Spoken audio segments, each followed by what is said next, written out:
Good morning ka kwento. Yun, second stopover namin dito kami sa Tarlac.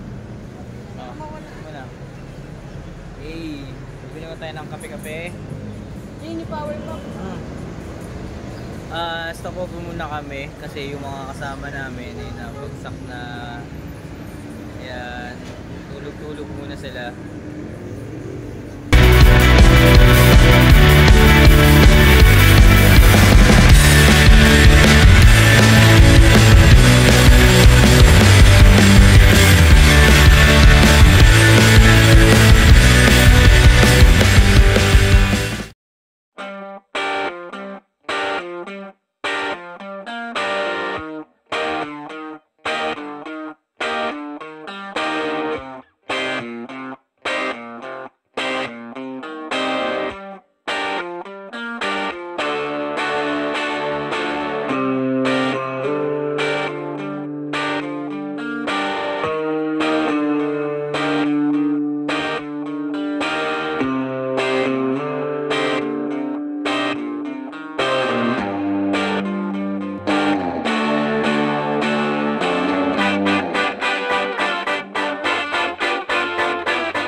Good day ka kwento. Stopover muna kami dito sa Apalit, Pampanga. Para medyo unat-unat yung mga joints namin. Ayan. So mga kwento, so keep on tune in sa aming paglalakbay ngayong araw na to. So pupunta kami dyan ng Pangasinan, sa Bolinao. Ngayon, yun yung i-share ko sa inyo kung ano yung pwede nyo utahang transient or resort na pwede nyo pag-stayan dun sa Patar Beach. Yan.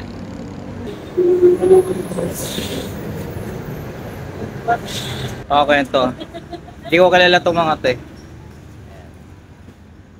May very little sister and may very big sister. Hindi ko kilala. Ito pala ko, very beautiful sister. Okay. So okay ito, samahan nyo kami sa pag-aakay ngayon. Thank you.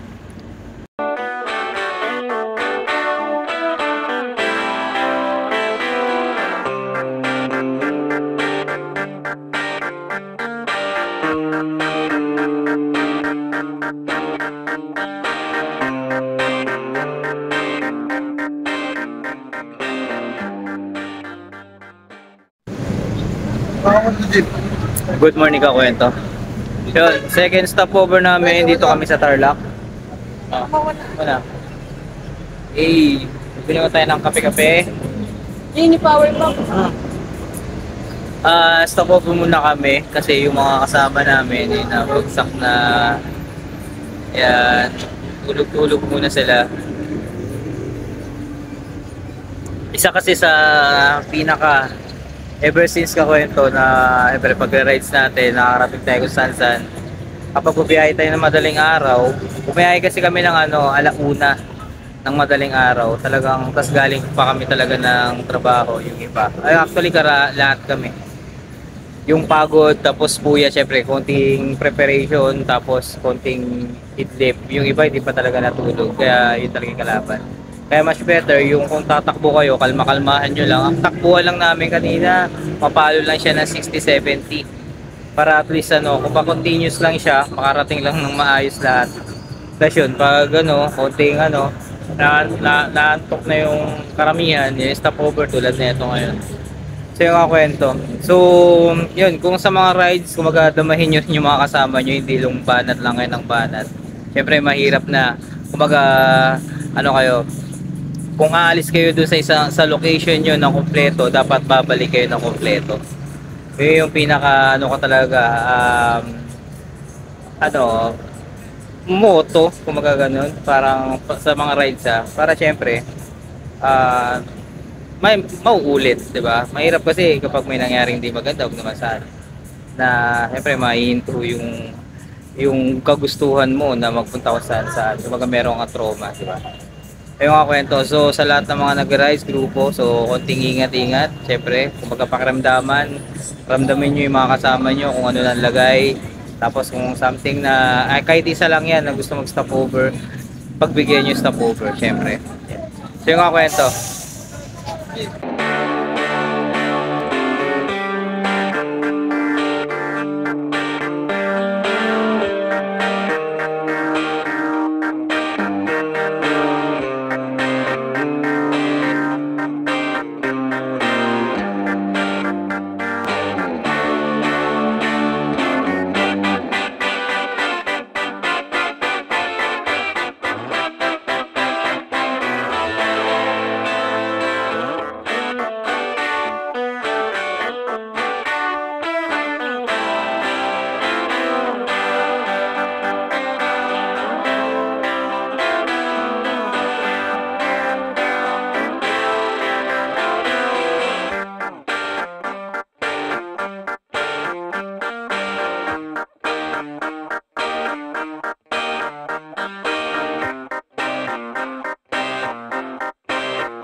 Good day kakwento.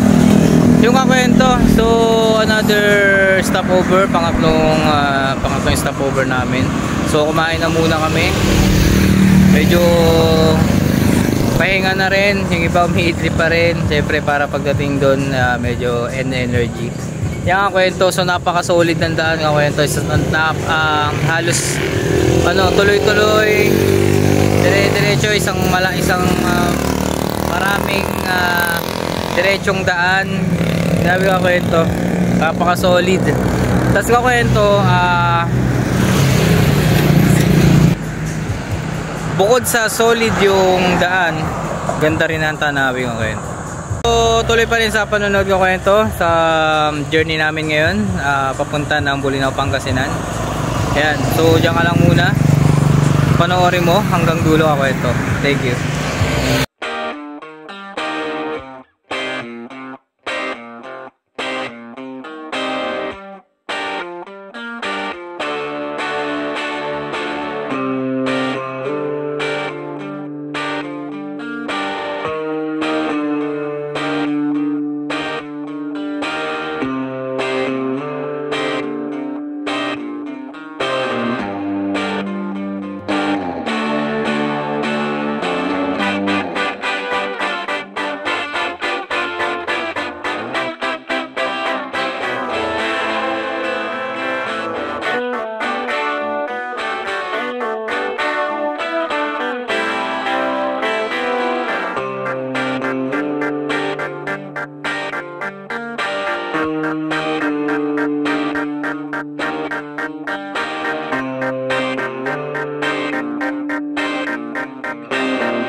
Bye.